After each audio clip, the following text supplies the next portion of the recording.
C'est un patient que j'ai vu en consultation qui est atteint d'une parodontite terminale avec la totalité des dents qui étaient non conservables. Et la grosse difficulté, c'est qu'il y a des édentements qui n'ont pas été compensés depuis plusieurs années. Et en fait, il y a eu des migrations des dents qui font qu'on a une dimension verticale d'occlusion qui est complètement anarchique. Et donc, du coup, la grosse difficulté de la situation, c'est de pouvoir réhabiliter au niveau prothétique et au niveau occlusal.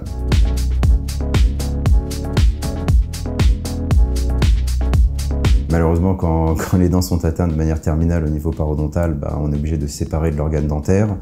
Avant tout, on a fait un bilan phosphocalcique avant pour vérifier qu'il n'y ait pas de facteurs confondants environnementaux.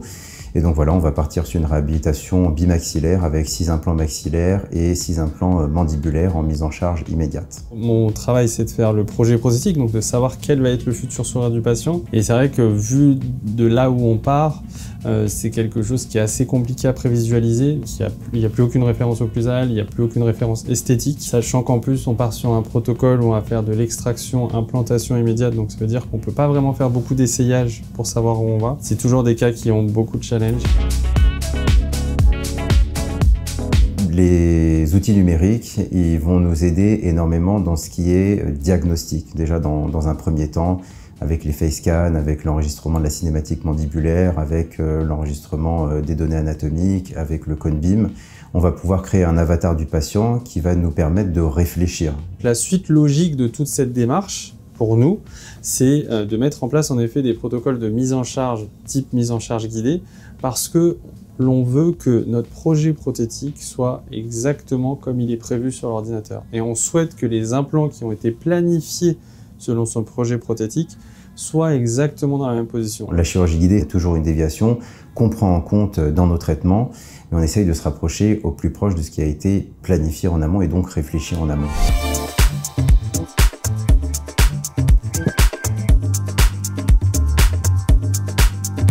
Le challenge principal que j'ai eu à relever pour traiter ce patient, moi déjà, ça a été de savoir quel était le rapport intermaxillaire reproductible. Et une fois qu'on sait sur quel rapport intermaxillaire on va partir, on le confronte à l'esthétique. Une fois que j'ai ces deux éléments-là, on fait le montage, on fait le wax-up, la simulation virtuelle de son sourire, et après, ça roule tout seul. Le flux de travail qu'on utilise, qui est entièrement numérique pour notre part, il a pour but justement de faciliter la mise en charge immédiate comme la prothèse d'usage.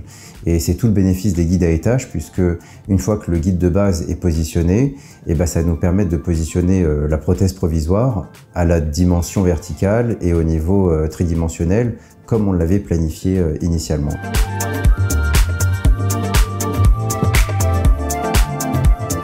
Les bénéfices de cette trousse de chirurgie guidée, c'est le fait qu'on ait des forêts qui soient autoguidants. Donc d'un point de vue chirurgical, ça nous permet de ne pas utiliser de cuillère et donc d'augmenter la précision des chirurgies guidées et la mise en place de l'implant qui peut se faire totalement guidée.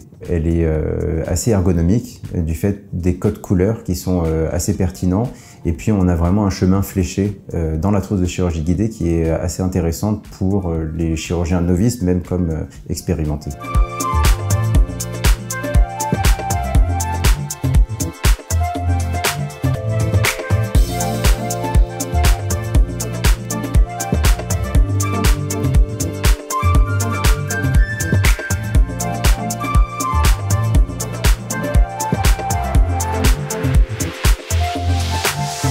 Adrien Valadares du laboratoire Marais 2A. Donc c'est mon bras droit, c'est avec lui avec qui je fais tous mes cas et c'est avec lui on a développé aussi tous ces protocoles. Parfois c'est moi qui vais concevoir les guides et lui qui va les produire. Parfois c'est lui qui va concevoir les guides et lui également qui va les produire. Selon la difficulté des cas, selon aussi le timing qui est parfois un peu serré, je peux être amené à faire cette conception. C'est vrai que pour certains cas, je préfère encore les garder la main. C'est vraiment un partenariat entre le chirurgien, le praticien prothésiste et puis le laboratoire où on a une discussion, et c'est là aussi où le numérique est assez intéressant, c'est une discussion tripartite et avec le patient évidemment. Et le prothésiste est complètement inscrit dans cette évolution du numérique puisque il a des outils pour pouvoir tout designer et puis il a aussi tous les outils pour pouvoir produire avec tout ce qui est usineuse, impression, pour que tout ce qui a été fait et designé numériquement soit reproduit dans la réalité de manière la plus fidèle.